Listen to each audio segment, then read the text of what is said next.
South Korea isn't just talking about the future of robotics, it's already living in it. From giant human-piloted machines and factories that run without a single worker, to exoskeletons restoring the ability to walk, and robots quietly managing homes, hotels, and airports, this country is weaving automation into everyday life at a pace few nations can match. Here's a closer look at exactly how South Korea plans to make robots part of daily reality by 2030. Giant piloted robots. South Korea has turned what once looked like pure science fiction into working machines. Engineers there have built massive human-piloted robots, most notably the FX2 and Method 2, that let a person sit inside and control a towering mechanical body. These aren't remote-controlled toys. They're built from carbon fiber and aluminum, engineered to replicate the pilot's own arm and leg movements with real precision and real strength.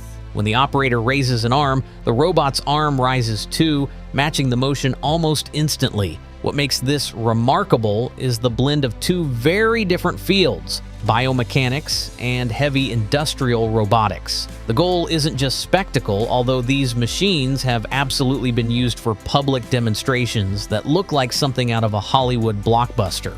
The deeper purpose is to explore how human ability can be physically amplified, how a single operator might one day perform tasks that would normally require heavy machinery, cranes, or multiple workers. It's an early but very real step toward machines that extend human strength rather than simply replacing human effort. These giant machines also serve a symbolic role for South Korea's broader robotics ambitions. They act as proof of concept platforms, showing investors, engineers, and the public that the country isn't just talking about advanced robotics on paper, it's physically building it, testing it, and putting it in front of crowds. Every joint, every actuator, and every control system used in these piloted giants feeds back into research that eventually trickles down into smaller, more practical robots used in factories and homes. In that sense, the giant robots function almost like a research laboratory on legs,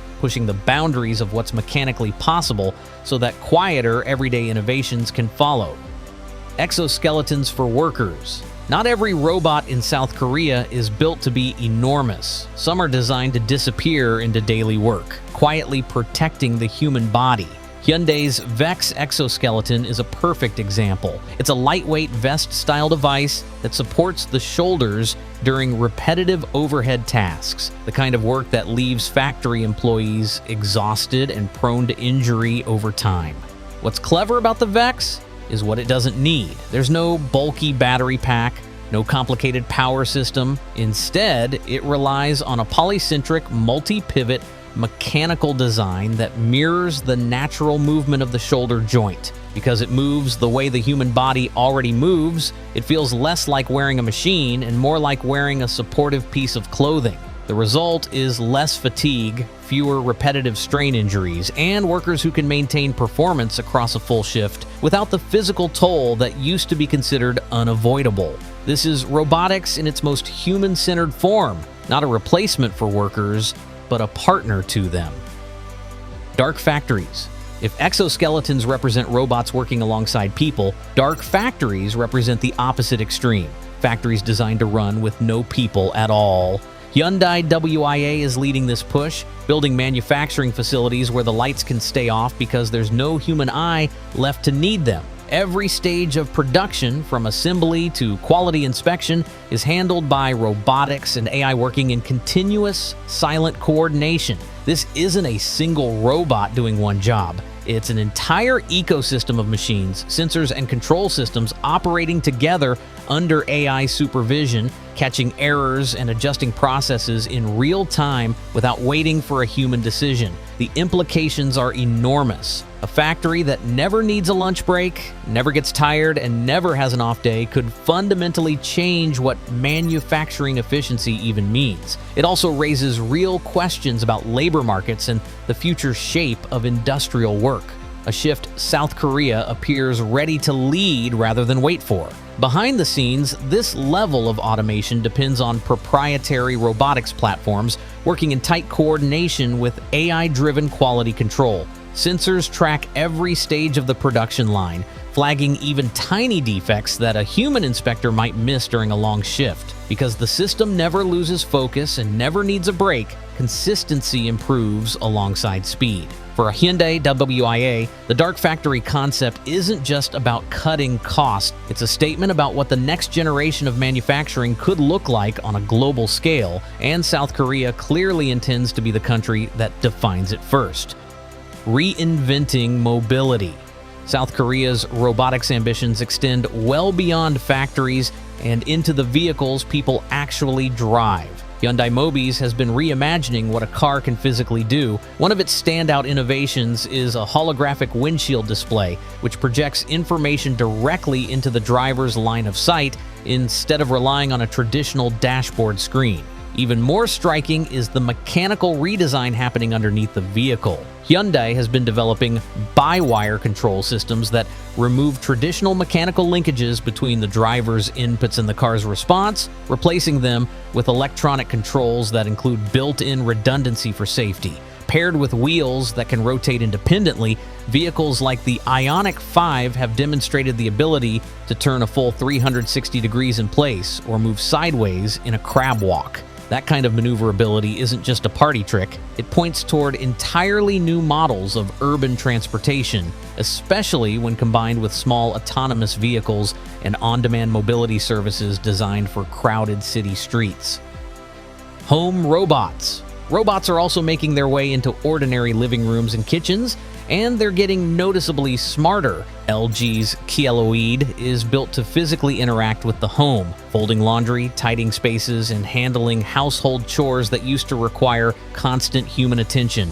It uses multi-jointed arms and dexterous fingers, giving it a level of physical capability that goes beyond simple wheeled vacuums, letting it grip, lift, and manipulate everyday objects with real precision. Samsung Bot Handy 2 takes a similar physical approach, using articulated arms and fine finger control to handle chores around the house. What sets this generation apart is adaptability. These machines learn a household's routines and preferences over time rather than following a single fixed program, adjusting how and when they work based on how the people around them actually live. Meanwhile, Samsung Bali takes a completely different form. A small, rolling ball-shaped robot that follows residents around the home instead of staying fixed in one place. It acts almost like a personal assistant, staying present and responsive to whatever room a person happens to be in, rather than focusing on heavy lifting or chores. Rehabilitation exoskeletons. Perhaps the most emotionally significant area of South Korea's robotics push is mobility restoration.